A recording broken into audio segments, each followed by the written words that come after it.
Welcome to By the Books, the podcast helping business owners navigate the complex world of business, tax, and bookkeeping. Now, to the owner and president of Kline, Lindsay Kline. Thank you for joining us, everyone. This is Lindsay Kline with Kline, honest, accurate bookkeeping performed on time, and your host of By the Books. This topic became such a big deal in this office that Friedo had to join us for it. So today I have Friedo of Friedo Nation Productions and Kris Gross with Friedo Nation Productions. Thanks for joining me today. I'm glad to be here. So in our little town, which we're in a suburb of Dallas, so it doesn't feel like a little town, but in the suburb we're in, it's pretty small. And it's almost like everyone knows everyone here.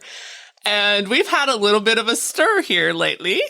And I actually am right now in the middle of a feud with a local restaurant business owner.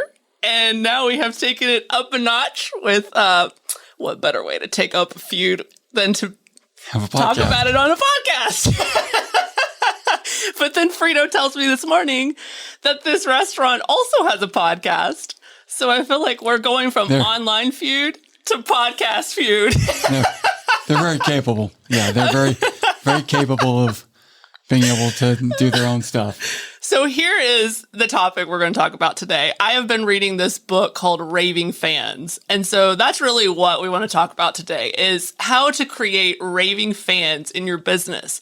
And then on the flip side, which is where this feud comes in, how you don't want to create people that are rallying for your demise.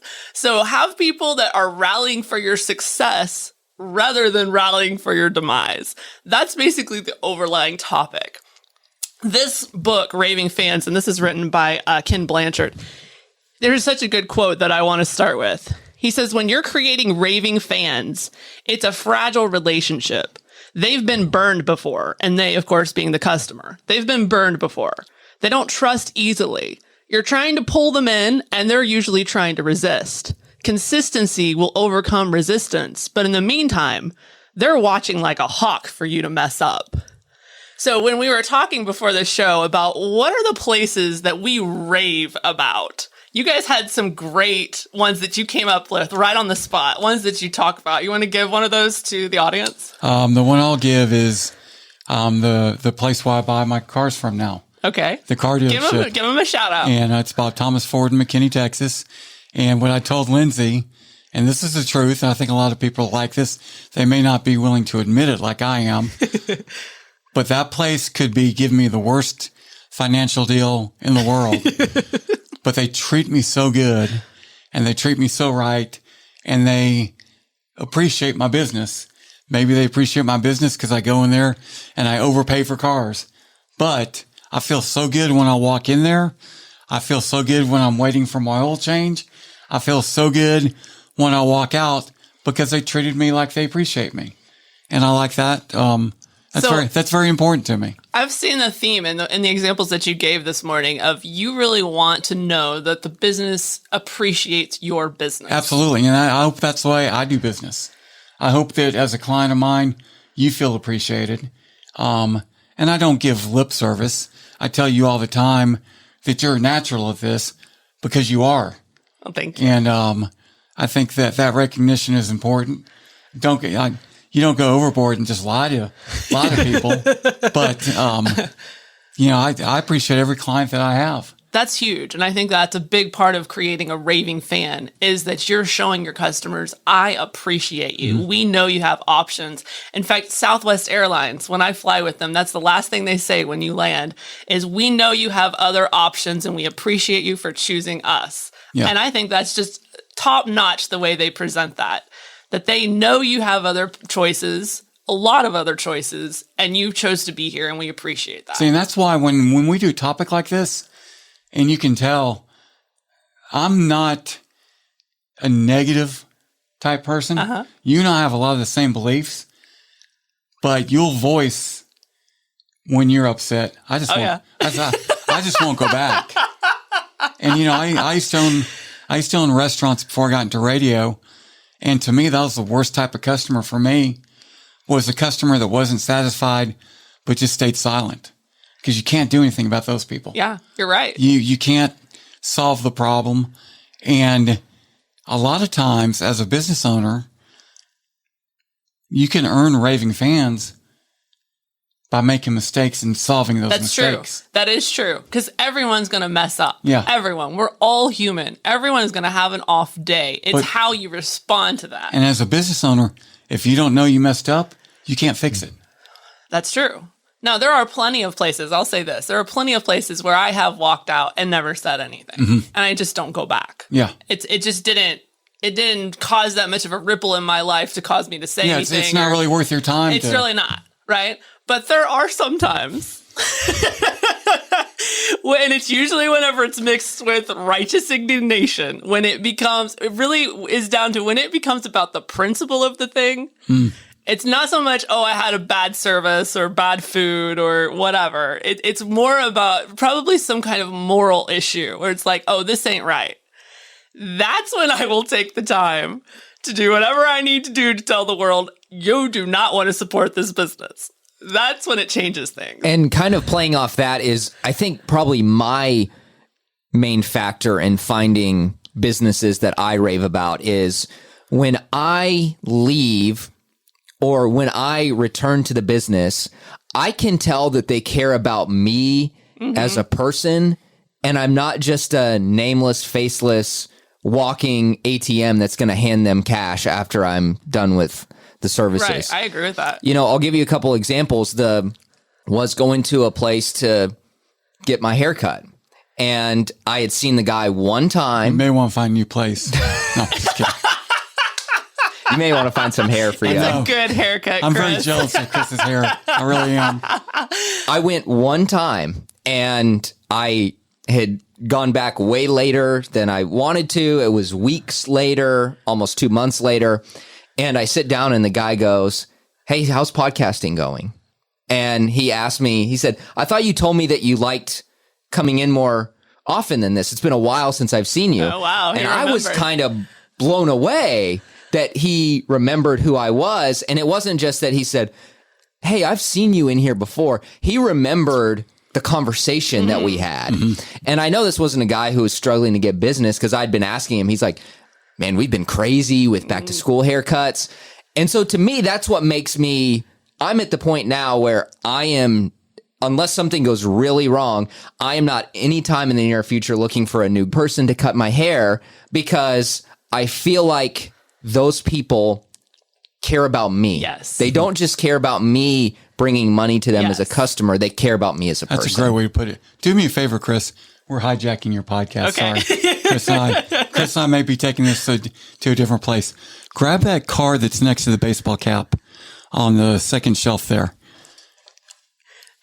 This right here is a great example of being appreciated as a client or a customer. Now, who is this from? This is from Melissa Vera, who's a realtor, who is a client of ours. Okay. She does a podcast. So she has a podcast? And the podcast is called Going the Extra Mile. And this lady goes the extra mile. Nice. And I think this is a great example of going the extra mile. About every quarter, she has a client appreciation party. Okay? And what she does is she invites her clients. This last one was at an Italian ice place. And she works a deal out with the business owner. And from like this couple Saturdays ago, from 2 o'clock until 4 o'clock, she set up a tent outside the Italian ice place. She sent out invitations to all of her clients and said, "Come have an Italian ice on me and get to know my other clients," and had a little party out there. And you came in, you got your free Italian ice for you and your family, and you can hang out and talk. That's great, right? You want to talk about going the extra mile? I get this in the mail from her. It is a handwritten thank you note that says, "Thank you so much for coming to my client appreciation party." So she's sending you a thank you note. Yes. For coming to her party. Yeah, thank you for letting me give you That's free Italian amazing. ice. I mean, Yeah. and it's that's awesome. handwritten, and it's from the heart. She really means it. So she has a whole podcast on this And- topic, and yes. she knows it. I'm going to get her on with you. I was going to say we should Yes. have had her on today. But that's an extreme example of what I'm talking about. Yeah. Make me feel like I'm appreciated, And I think and be genuine about it. even to tail off of that, part of showing that you care about your clients is to give them quality product, whatever that is, whether it's a service or an actual tangible product, that it's quality. That is something that you can do to show people you care about them, that you're not just slopping something together or doing something haphazard, that you're taking a concerted effort to make sure it's perfection. And be consistent about it. Yes, that's true. And that's in the quote, yeah. Consistency. So raving fan moment for me. I went to Hutchins Barbecue, which is in McKinney and Frisco here in Texas. The first time I tried their stuffed jalapenos, have you guys had these? I have, yes. Are they not Yeah. freaking amazing? So they take a huge jalapeno. I don't even know where they find these jalapenos because they're massive. They stuff them with cream cheese and brisket, and their brisket is top notch. Then they wrap the whole thing in bacon and they slather it with barbecue How sauce. excited she's getting. I know. I cannot tell you how many people after I tried that, it's like, you got to go to Hutchins. This place is amazing. Well, and on that consistency basis and the service and all that, Chick-fil-A is a prime example. Oh, Chick-fil-A is a wonderful example. I was actually going to use that as an example of whenever you want to rally for them because of who they are as a culture. I don't know how Chick-fil-A does it, but their culture is amazing. Whenever you say thank you, what do you always hear back? Not anymore, but no problem. No? Oh, no, Chick-fil-A. My pleasure. My pleasure. So But- when you go to Chick-fil-A and you say thank you, they always respond with my pleasure. Now, how do you train? They must have, You know why? I don't know how many thousands of employees. The culture at Chick-fil-A, and I think you may have talked about this. We either talked about it in here or you may have talked about it on a podcast. The culture they create, their employees are very, very proud to work at Chick-fil-A. It's a job that in most cities and suburbs, they only hire the cream of the crop, and people know that. And the teenagers that work there, they understand that. And I was talking to someone who does a lot of hiring and stuff at Chick-fil-A, and they don't even get bad candidates anymore because the bad candidates know I'm not going to be able to get a job there. So there you go. And the reason they can do that is because people want to work there And they create because that of their culture. culture. And Yeah. so Google a YouTube video. It's Chick-fil-A, Every Face Has a Story. This is a training video that they show everyone that starts working there. If it doesn't put you to tears by the end of the video, you don't have a heart, because it's amazing how it doesn't even have any audio. It's just music and there's no talking, but it just goes through the restaurant and it shows all these different people eating in the restaurant, and it has captions next to each person that it shows talking about their background. You know, like this person, her husband just died last year. This is the anniversary of his death. And it just pans through the restaurant talking about and you're the rooting story for those behind the people. face. Yeah. And so it shows you how much Chick-fil-A cares about their customers, and they're trying to train their employees. And obviously the overlying thing that they're trying to hit home with their employees is, if someone's yelling at you or they're upset about their order, remember there's something going on there that's not really about you. And so that's what they're trying to show their employees, is have compassion, because behind every face is a story. So that's a company that, and I don't know if you guys have seen it, but anytime there's a natural disaster, hurricane, tornado, who's right there with chicken sandwiches? Yeah. Well, the other thing they do, and you brought it up, the consistency that they have Oh, yeah. is that you can go to any Chick-fil-A, and sometimes there's 3 lines wrapped around the Right. building. Yeah. Oh, yes. And you're willing to wait in that line because you know no matter how long that line is, it's going to be run as efficiently Oh, as yes. possible. They'll get through it quick. And you go to other fast food places that invented the speedy system, that invented fast food. Yeah. And sometimes Yeah. there could be 3 people in line, And it'll take and longer. they may tell you, we'll put your order together, go wait in parking space number Right. 1. Right. You don't Yeah. hear that at Chick-fil-A Right. because they've got their system going. And Yes. you know that no matter how long that line is, it's going to be efficiently run. Yep. And Yeah, the that's consistency right. is amazing. I can look at a Chick-fil-A line that has 20 people in it, and I can look at 2 at the restaurant next door and go, Chick-fil-A is going Yeah. to be faster. Yeah. And it usually is. what's amazing to me is Chick-fil-A, the line is always long. There are times where I'm like, oh, it's 2:00. You know, I'm too late for the lunch crowd, too early for the dinner crowd. I'll swing through Chick-fil-A, and there's still 30 cars in line. Yes. One of the reasons I think that is because people understand that Chick-fil-A cares about them as customers. Chick-fil-A cares that the product you get is good. Mm-hmm. You know, I know when I go to Chick-fil-A, and I was actually talking about this with my wife a couple weeks ago. We dined in for the first time post-pandemic at Chick-fil-A a couple weeks ago, and it was amazing to be back at Chick-fil-A. And I said, you know, the reason I love coming here, I've never been to a Chick-fil-A ever in my life, and my order has been wrong. Yep. You know? Nice. And it's because they care. They want to make sure it's right. Yes. If I go to the restaurant you were talking about next door, whatever it is, I can pull out and I may have ordered chicken tenders and they give me a chicken sandwich and I'll go in and complain and they'll say, oh yeah, we'll make it right. But does that company as an entity really care? Yeah. I don't think they do. And I think what Chick-fil-A shows, some of the examples we've shown, is that it's worth it for you as a business to care. Yes. You may have to take the extra step. It may take an extra 5 minutes. But when it comes down to it, people are going to recognize that and be more willing to give your business because they say, that person cares. That person went the extra mile. So the question is really, if you're a business owner, are you willing to take 2 extra steps to ensure that you have a client? Yeah. Okay, so we've talked about pretty thoroughly the raving fan side, the places that we actually get passionate about recommending and talking about. But then there's the flip side, the places that either you just don't go back, or in my case, on occasion, you're passionate about rallying for people not to go to that establishment. So any examples come to mind? Obviously, we've got our restaurant one that we're going to talk about. But. I've got 2.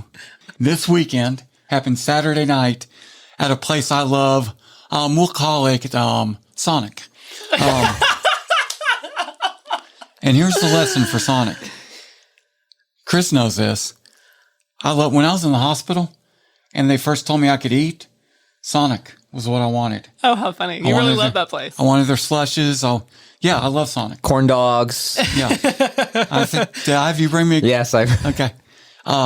One of my cousins moved to the DC area, and apparently they don't have Sonic in that area. And so that every time she came to Texas, that was the first thing she wanted. She's like, I haven't had Sonic in so long. That was what she craved. So for the most part, I'm a raving fan of Sonic. Okay, here's a lesson. So how did you go from raving fan to being an example of the opposite? This is how thin a line that we give. That quote that you read where it said people are just waiting basically for you to screw up. Right. I go to Sonic on Saturday night, and the first thing that happens is I pull into a bay. And once again, raving fan of Sonic. Right. Pull into a bay, hit the red button, and the voice in the box says, we are only serving drive-through customers right now. I thought everyone at Sonic was a drive-through customer. Well, they have the So they have, because it's a drive-in restaurant. Yeah, but so they only wanted you to go through they weren't doing the actual drive-through. And it was because of lack of staff. Number 2 was I ordered the number 4, which is the Sonic double jalapeno cheeseburger. Okay. With bacon. Okay. And mustard, not mayonnaise. Healthy as always. I don't eat the bun. Oh, that's perfect. Okay. Then it's all good. And the problem, I'm making this longer than it needs to be, but the problem with drive-through only is drive-through is good if you're just getting a drink. But if you're getting a meal, you have to wait. So I waited 15 minutes in that drive-through line because everyone in front of me was getting meals too. I get to the window and the dude hands me this bag, and the bag's a light bag. There's no way that that's my sandwich. But I'm holding up the line, so I go and I park, and sure enough, the sandwich I pull out is very light and has a sticker that says no cheese. Oh, no. So That's it's like- the worst. They gave me the wrong order. After all that. So what does Friedo do? He goes, pulls into a bay, gets out of my car, and I go pound on the glass and so at the window because I was mad. Because after I wait in line for 15 minutes and they give me the wrong order. Now they fixed it, and I'm sure I'll go back because You're that much of a fan. But man, the skepticism now is... So they're on thin ice now. Yeah, and you can go from... Yeah. You can go from having a great customer for life. Oh, absolutely. And that's exactly what happened in our restaurant example that we'll talk about last. So I have what I think is a good story here. We were building a house, and I'm going to say the name because it is already all over the internet that I'm not happy with this company. Home builder is First Texas Homes.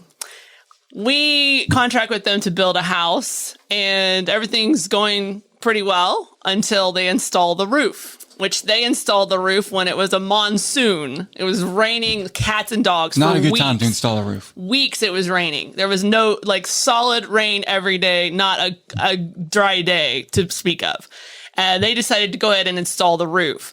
Now, I have learned a lot about roofs since this incident. And one of the things that I learned is your roof warranty, the warranty on the materials is void if it's not installed correctly. And one of the things that they use as an example of not installing it correctly is installing when wet. And of course, because this was installed in monsoon season, it was all wet. Everything was soaking wet. Well, at this point in time, I knew nothing about roofs, didn't think anything of it until everything dried. And all of a sudden, we have these huge warps in the roof, noticeably bad. In fact, I'll give you the picture that you can post for our YouTube video so people can see how bad it is. It was horrible. Just like you could see the beams, and then there was this huge dent in the roof, and all the way across the front of the roof. So, of course, I take lots of pictures and send to the builder, we have a problem. This roof needs to be replaced.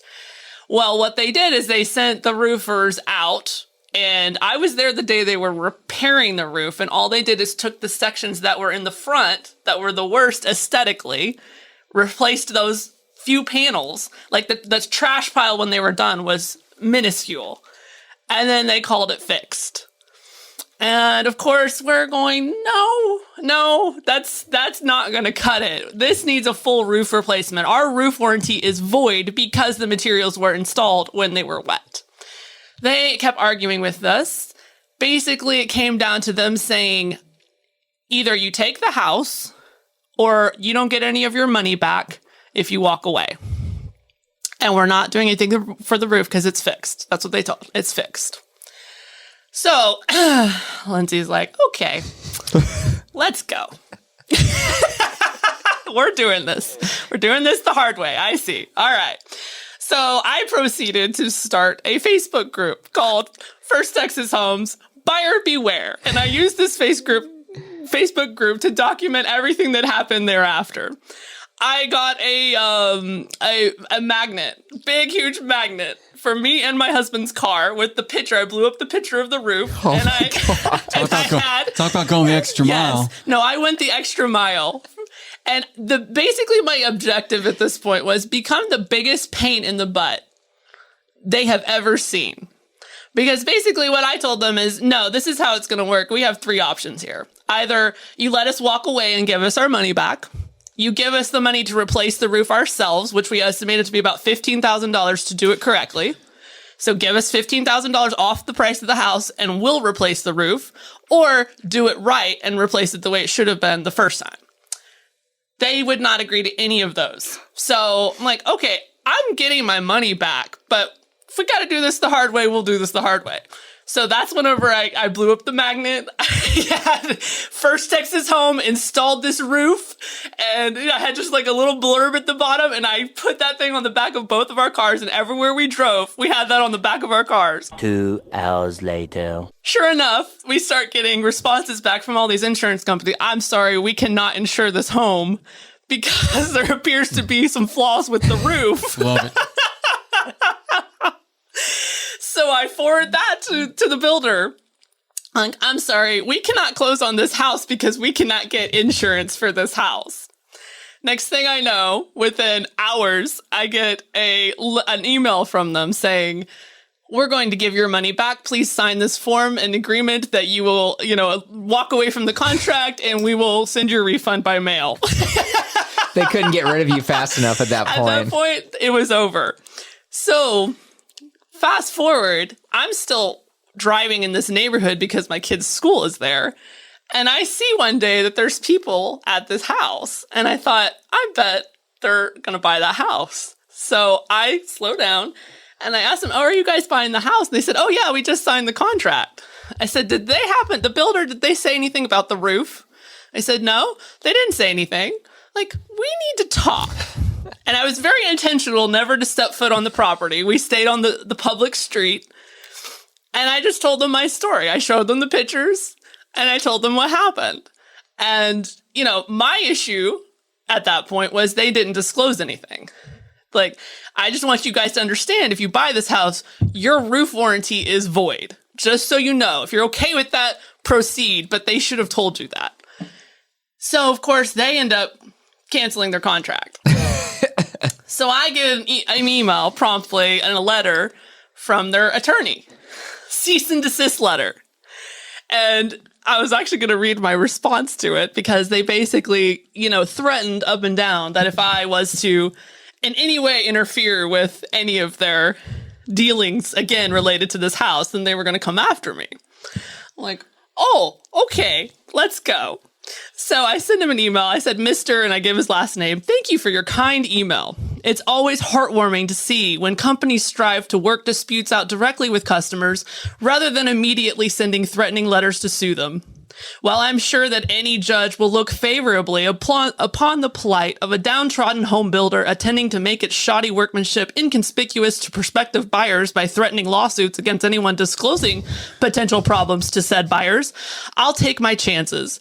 And despite that clear advantage that you have over a family of 7 at the tail end of a nightmare building experience who are simply attempting to make sure potential problems are disclosed to other buyers, there's nothing illegal about me approaching people on public property and informing them of my home buying experience. Nothing I have told anyone is untrue. In fact, I have slews of documentation as evidence of every assertion I have made to every person I have talked to about this situation. Exhibit 1, an email from a licensed home inspector stating, quote, Tamco underlayment has a 10-year warranty, and the manufacturer, as part of the warranty, requires that the underlayment not be installed while decking surface is wet. Exhibit 2, a Facebook message from a neighbor asserting, quote, I have been here since July. I have seen them building the house. The roof was definitely due to it raining and the deck being wet. I specifically remember roofers and thinking to myself, they should not be roofing when decking is wet. And you are well aware, a case that can only be won on the basis of defamation if what is being said is untrue. Sorry, as you are well aware, a case can only be won on the basis of defamation if what is being said is untrue. I value my word highly. I can promise you that every assertion I make to anyone about the situation is my own experience and based upon the information that was given to me by Tamco, inspectors, roofers, neighbors, and insurance companies, all which is highly documented. If First Texas Homes still feels the need to sue me, then by all means, let's play ball. It will be another layer of interest in what is already turning to quite a compelling story of which local media may already be interested in following. I'm including Fox News Channel 4 News, ABC Channel 8 News on this email just in case. At the very least, it will add an exciting element to my future YouTube videos of this home building experience. So, there's so much there. First of all, why do you hate CBS and NBC? I couldn't find their email. Okay. I could only find 2 email addresses, but I tried. I tried to CC everyone I could find an email for. There's a couple lessons for me and Kris. Uh-huh. Kris, as a client of ours, we need to make sure that we don't make Lindsay mad. And we may want to get her to sign the non-disclosure agreement right now. Yeah. But the biggest lesson to me, and you and I kind of discussed this the other day, is if it was going to cost you $15,000 to replace the roof, how much was it going to cost them to have their crew to come Yeah. out and replace the roof? Right. Like 8? Right. And how much business did they lose because of my Facebook post and YouTube videos and Yelp reviews and anywhere else I could find to place a review? And this is what gets me about things like this, because it's just common sense. And I say this on a lot of podcasts I do, is in my life, I've gotten a lot of credit for things I don't deserve credit for. Okay. And this to me was just common sense. When I'm 16, 17 years old, I am, the assistant manager, not the assistant to the man. Regional manager. I'm the assistant manager, which basically means I run the night shift at a restaurant, a hamburger restaurant. It wasn't a fast food. It was a kind of upscale hamburger restaurant. We sold hamburgers for, $5 a piece, which was expensive back then. And I told all my employees, look, I don't ever want to see you get into an argument with a customer. Even if you're absolutely correct, give them their meal for free. A hamburger only cost us like 80 cents There you go. to make. Yes. And There's how not- much is it costing you when your customer walks away and shares their bad experience? Yeah. There's not one customer in the world that I'm going to lose over 80 cents. Right. Let alone Right. his business next week, the week after that, and all of his friends. All right. So we have to talk about our local restaurant drama that happened. So it all started with a sign. And this is a restaurant that I used to be a raving fan of. If anyone sees my Facebook page, I have all kinds of events at this restaurant. You've invited me to events in that restaurant. Yes. And I've even hosted my own events at this restaurant. And I always saw it as this is a restaurant that really loves the community. They let, networking groups come in for free. They let the chamber in for free. This is a great, let's support this restaurant. You were a raving fan. I was. Oh, I absolutely was. And with one sign, they took me from raving fan to righteous indignation. I am going to tell the world, do not support this company. So they posted a sign about a new policy. And I'm not even going to talk about the policy because that's not what the issue is at all. There are lots of restaurants that have the same policy that I go to all the time. That is not the issue. So after writing on the sign about the new policy, here's what they put on the bottom of the sign that is the issue. On the sign, it says, just in case you feel angry and you want to call us names, we have prepared the following responses in advance. Libtard. Sorry, libtard. We don't say that anymore, but obviously you do. Sheeple. We know you are, and you is spelled E-W-E, like the sheep. But what are we? Bah ha ha ha. What was that last word? Bah ha ha ha. Okay. Communist, fascist, socialist. Pick one, please. Traitor, anti-American. Just exercising our rights here. And then this is where they really hit it home. Oh, and please don't assume that we will go bankrupt because of this. We survived death threats from NRA whack jobs.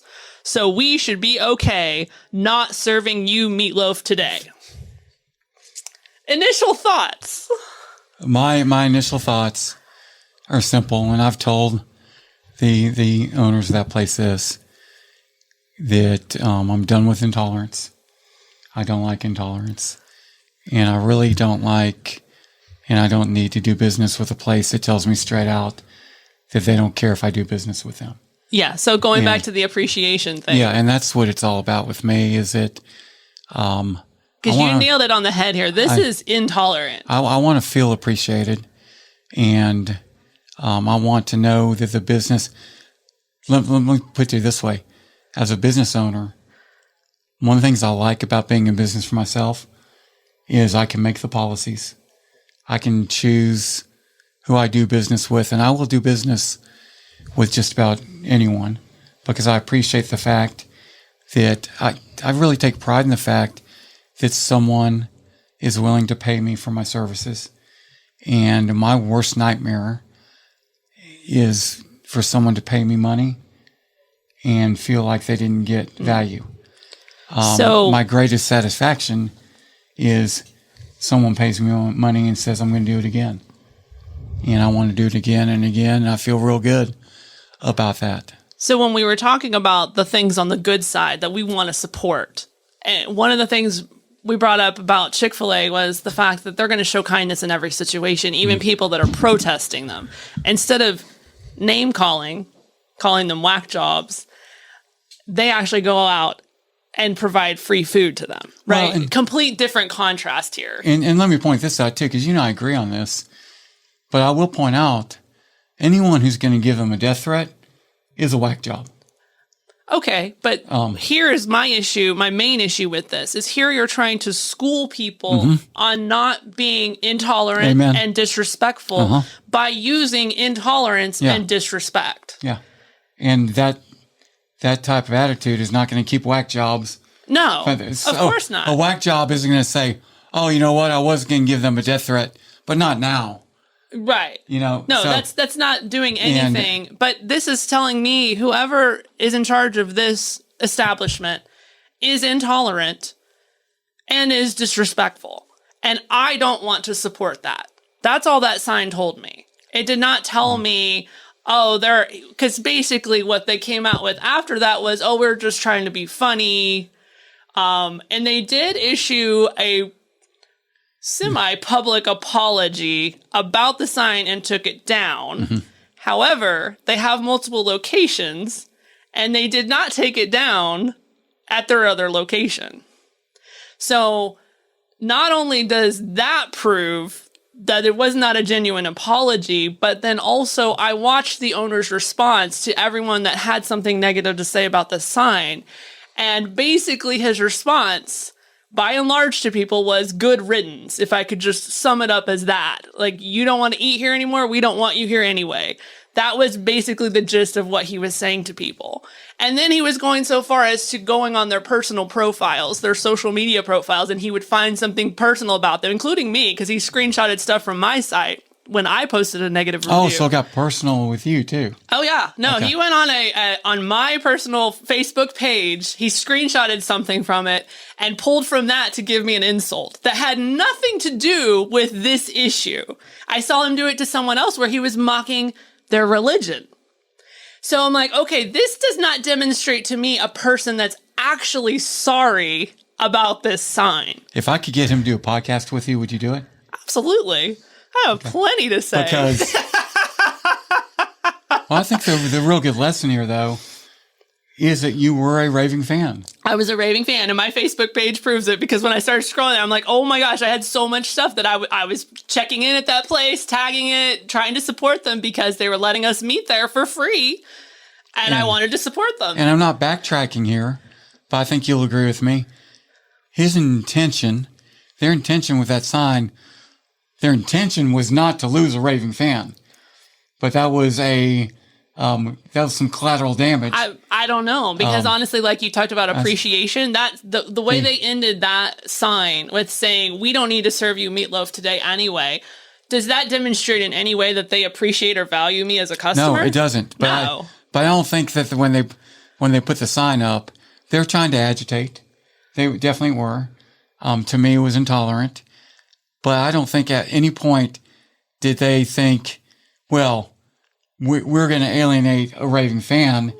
I think that they actually thought, and it was a miscalculation, their thought was, we're only going to alienate the whack jobs. Okay? And to me, that's a miscalculation, because there's plenty of people on every issue that are intelligent people that are not whack jobs that are going to disagree with you. You know what I'm saying? Mm-hmm. And I try as hard as I can. I'm very opinionated, much like you. And I try very hard. I'm opinionated? Well, and especially when I have a very strong opinion about something, I will go overboard to try and look at the other side to see what am I missing. You know, because I want to have that open mind. And you just have to have But tolerance. you had a great story because you actually were the first person to tell me about the sign. Do you remember that? No, I don't remember that I at was all. on the way to... I don't think I was. Yeah. I think you're making that. No. No. Well, you can edit this out later if you don't want the story. But even though I'm opinionated about it, I don't think their goal was to lose raving fans. I think their goal was to lose whack job. And it was just a miscalculation. Big time. But even when you mess up, we talked about this earlier, people are going to mess up. We're all human. We all say stupid things. What are you going to do with it? It's a great opportunity. Yeah. And I think that they even screwed that up. Having a half-hearted, disingenuous apology when you still have the sign up at your other location, when you're still basically badgering people that are saying something negative, you're not at all showing humility or I want to hear your side of that shows me it really isn't genuine. You're pandering. And so to me, that just made the situation worse, not better. At least, like you said to me before, own it.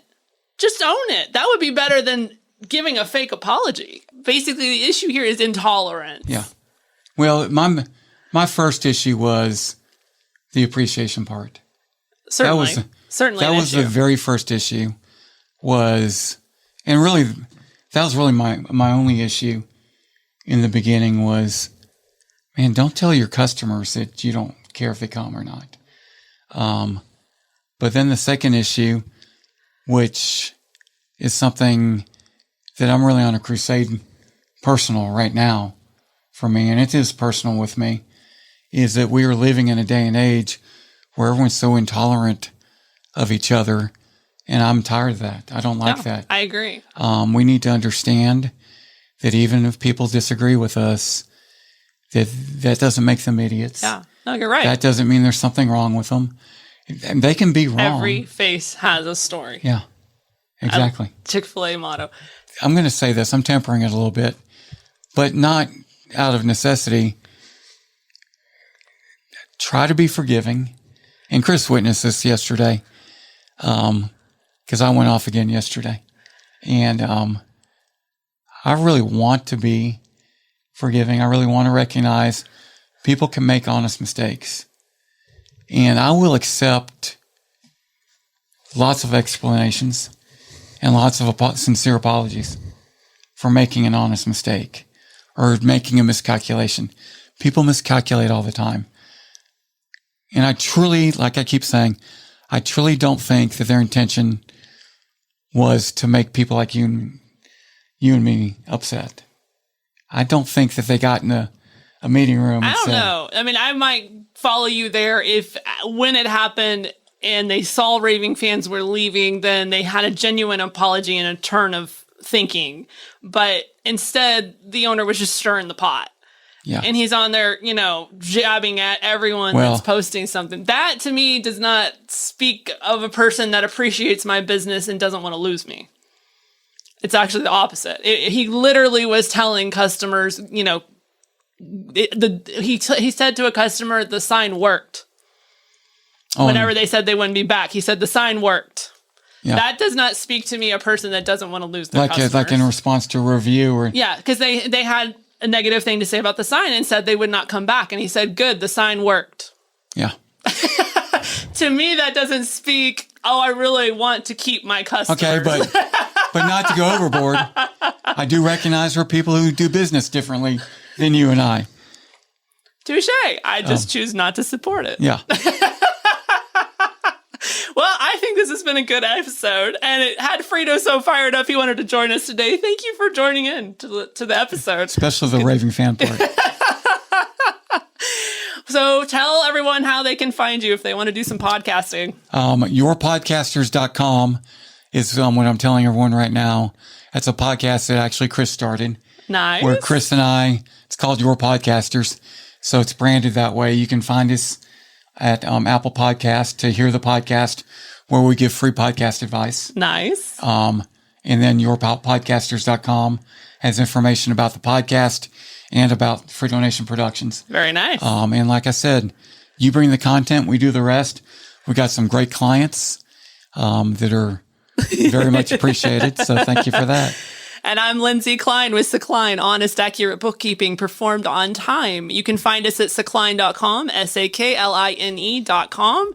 And we have links to all of our podcasts, our Apple, Google, Spotify, and our YouTube channel on our website. So you can find us there. Until next time, have a great week, everyone. Buy the Books is presented by Kline, honest, accurate bookkeeping performed on time. For more information on Kline services or to get a hold of Lindsay, visit sakline.com or email info@sakline.com. The information provided on this website and podcast does not and is not intended to constitute legal advice. Instead, all information, content, and materials available are for general information purposes only. Information provided by Kline may not constitute the most up-to-date legal or other information. Listeners should contact their attorney to obtain advice with respect to any particular legal matter and should refrain from acting on the basis of this information without first seeking legal advice from counsel in the relevant jurisdiction. Only your individual attorney can provide assurances that the information contained herein and your interpretation of it is applicable or appropriate to your particular situation.